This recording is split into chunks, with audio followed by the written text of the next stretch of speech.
tuwing bumibili ka ng paborito mong kape sa Starbucks, naisip mo ba kung paano sila nagtatagumpay na impluwensyahan ang iyong desisyon sa pagpili ng sukat? Mayroong isang malaking sikreto sa likod ng mga pagpipilian mo, at hindi mo ito basta-basta mapapansin. Sa bawat pagbili, may nagdidikta sa iyong isipan na pumili ng partikular na opsyon, at ito ay masalimuot kaysa sa iniisip mo. Ito ang tinatawag na decoy effect, isang makapangyarihang psikolohikal na taktika sa marketing. Naglalagay sila ng isang opsyon na sadyang hindi kaaya-aya o hindi sulit. Ito ang decoy.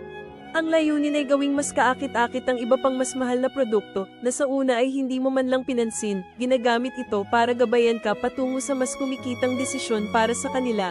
Nang hindi mo nalalaman, sa Starbucks, ang tall at venti, ang halatang pagpipilian, ngunit ang grande, ang madalas piliin. Bakit? Ang tall ay mukhang masyadong maliit para sa presyo, ang venti ay tila napakamahal, kaya, ang grande, na tila, tamang-tama, ang sukat at presyo, ay biglang nagiging pinakamahusay na halaga sa iyong isipan. Kaya sa susunod na order mo, tandaan, baka hindi mo talaga ito gusto. Posibleng ang mga di kaaya-ayang opsyon ang nagtulak sa iyo sa mas malaking bilihin. Isang henyong marketing.